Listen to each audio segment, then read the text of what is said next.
one, we have like literacy support for open data. We have very active grassroots movement working on data like GovZero.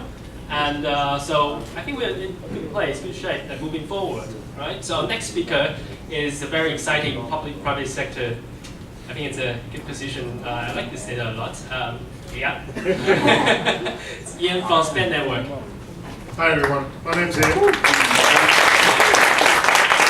I have no name cards left. Okay, I've given them all away. So you just there you can tweet me. That's it. So I'm going to tell you a little bit about a story that we did. So this is Spend Network, and this is we build up procurement data, and we try and understand what happens when people spend money in government. And I'm going to tell you a story about what happened when we did some analysis on this, because you work with open data and you think that it's all really exciting and it's really cool and everyone will be happy that you publish this stuff, and perhaps that's not always the case. So what we do is we take spend data and we link it to companies, and currently we're looking at spend around 7 billion, 5 billion a month, and we link it to hundreds of thousands of companies. And the first thing that happens is everyone looks at it and goes, oh, Leeds bought cake. So why is a council buying £5,000 worth of cake? We don't know. Well, now we know this because of what we've been doing.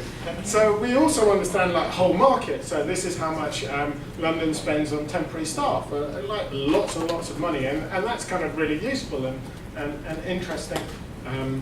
And so we try and understand also what a particular company does. So, oh look, there's lots of little bits of this company, and they're 45 million a month some months. You know, that's a lot of money. So we try and understand how much people do.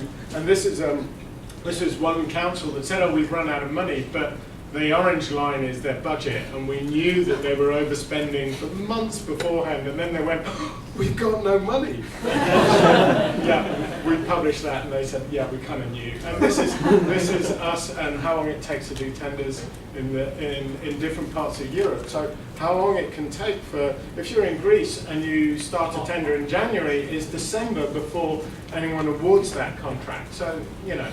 And then in the UK, we had 3,000 different tender portals. You have one here. We had 3,000 where you could go and get information about what the government buys. So kind of like the opposite problem to you, sir, where it's like it's too much. But this is our goal, to monitor the burn on every contract, to understand how much every contract was and then how much was spent and whether it was overspent or underspent. So as part of this, we'll tell you a little bit about some of the work that we did for Centre of Entrepreneurs, but this was, we identified how much money was going to small and large companies. You can see there's quite a lot of money going to large companies and not very much going to small companies. So we thought, well, actually, we teamed up with these guys and we were going to do an index where we list all of the local authorities and we say, who's top, who spends the most with small companies, because you know that makes a difference. And we found out that there was 1.1 billion going to small companies and 990 million going to the 20 largest companies across local government. And the small companies, there were 78,000 of them. So that 1.1 billion was split between 78,000 different companies. And that's the sort of breakdown of the sort of spending. So a lot of it was care for social care, and then small construction jobs, and solicitors got 5% of their deal. So these are our rankings. So the top guy was Monmouthshire, and they spent 25%, and the lowest were Sheffield and Barnsley, and they spent less than 5%.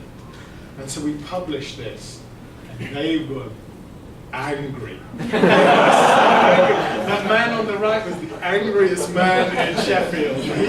He called us, he said that was open source research. and like it was dirty. So you know, the positives, we got into it and we made things a little bit better, and we opened up stuff and we made some councils were pleased to see the data being used, and we got some real insight. The negatives, actually we created anger, and I didn't expect the quality and the level of anger we did.